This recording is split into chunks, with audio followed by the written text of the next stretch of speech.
The Galactic Sentinel Arena on Xylos Prime could hold 2,000,000 beings. That night, every seat was full. The occasion was the Interspecies Military Olympiad final event, the Solo Endurance Gauntlet. 37 species had sent their finest warriors. The human representative was Staff Sergeant Elias Vance, a 32-year-old combat engineer from the Martian colonies. Elias was not the biggest competitor. The 8-foot-tall Corthan, named Grax, had 4 arms and a hide that deflected small-caliber rounds. The Zelantri sisters were speed-adapted reptiles who could strike faster than human eyes could track. And the Ismir, a silent, floating cephalopod, could phase through solid matter for 3 seconds at a time. Elias had only his 2 legs, 2 arms, and a suit of standard human infantry gear, reinforced polymer plates, a magnetic grip walker, and a sidearm that fired conductive plasma. The rules of the gauntlet were simple. Each warrior began at the edge of a 5-mile artificial battlefield called the Grinder. The Grinder changed every year. This year, it was a vertical cityscape of broken towers, flooded sublevels, and a central spire called the Pinnacle. The first warrior to reach the top of the pinnacle and press their palm to the gold claimer would win. There were no other rules. No disqualifications. No referees on the field. Elias had trained for 18 months. He had studied every past gauntlet. He knew the Corthans would bulldoze straight ahead. The Zelantri would use speed. The Ismir would cheat through walls. Humans had no natural weapons, no venom, no claws, no camouflage. But they had something the other species often forgot: an absurd, almost broken ability to keep moving when logic said they should stop. The horn sounded. A deep, resonant note that shook the bones of every spectator. 37 warriors launched into the Grinder. Elias did not sprint. He walked fast, keeping his center low, his helmet sensors sweeping for threats. The first half-mile was a tunnel of collapsed shipping containers. He heard the Corthan before he saw it. Rax had already killed 2 smaller competitors from the insectoid Raxi species. Their chitinous bodies lay crushed in the mud. Grax turned his massive, tusked head toward Elias and smiled. "Human," Grax rumbled. "Soft meat. Run. I will give you a 10-second start." Elias did not run. He reached to his belt and unclipped a small, disc-shaped device. It was not a weapon. It was a portable seismic resonator, used by human engineers to test ground stability. He tossed it underhand toward Grax. The Corthan swatted it away with a laugh. The device landed behind him and emitted a high-frequency pulse. The ground beneath Grax, already weakened by previous explosions in the gauntlet, turned to slurry. The Corthan sank to his knees in the liquefied concrete. "Not soft," Elias said quietly, and he walked past. The first hour was a lesson in survival. Elias used no flashy moves. He let the faster species tire themselves out. He watched on his tactical display as the Zelantri twins climbed a sheer glass wall, only to be ambushed by Ismir, who phased through the glass and strangled one of them. The remaining Zelantri fled, hissing. Elias marked the Ismir's position and took a longer route. By the second hour, he reached the flooded district. This was a maze of submerged office buildings, waist-deep in toxic runoff. The water glowed faintly green. His suit's chemical sensors screamed warnings. He sealed his helmet and activated his rebreather. 20 minutes of oxygen left. He waded through the cold, foul liquid. Around him, the bodies of 3 other competitors floated. A Veltan, whose electrical discharges had shorted out in the water. A Furion, whose fur had soaked through and drowned it. And a Dorvan, whose exoskeleton had cracked from the pressure change. Elias felt no fear. He felt a cold, focused calm.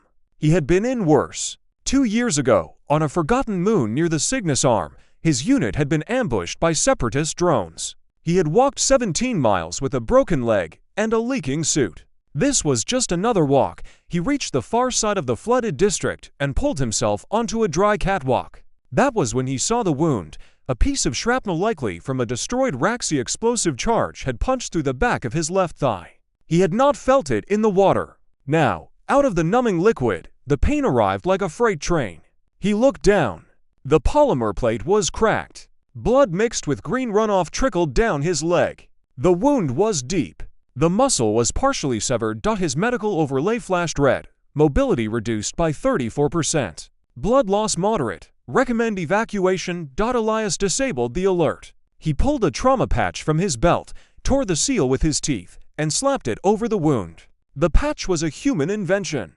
It contained clotting agents, a mild anesthetic, and a synthetic muscle thread that stitched the wound closed from the inside. It would hold for about 3 hours. Then it would fail. He had 2 hours left to the pinnacle. He limped forward. Each step sent a lance of fire from his thigh to his spine. He did not slow down. He calculated his pace. If he maintained to 0.5 miles per hour, he would reach the base of the pinnacle in 90 minutes. That left 30 minutes to climb.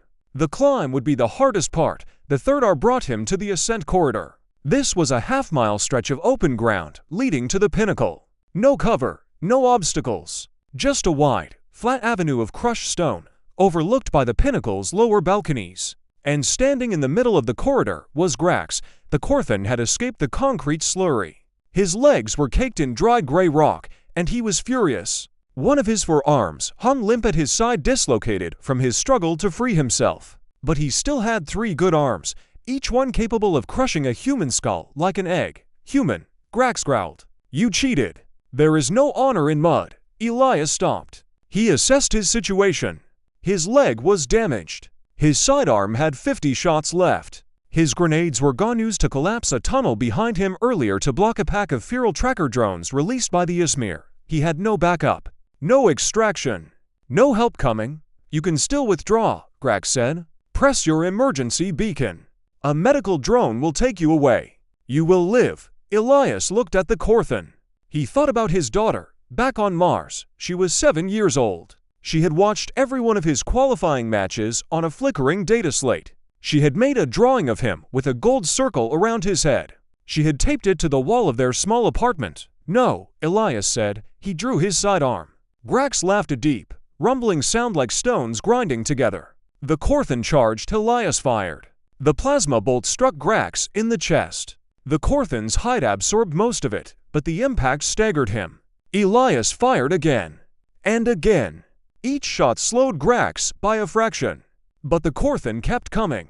He was 50 feet away. Then 30.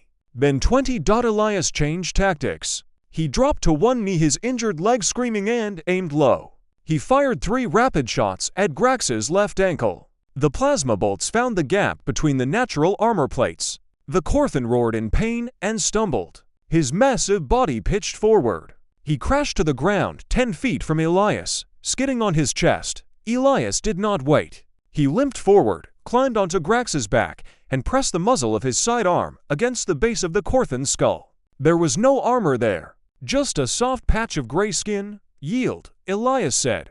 Grax struggled. His 3 good arms clawed at the ground. But his ankle was ruined. His chest was burned. He could not rise. Yield, Elias said again. Grax went still.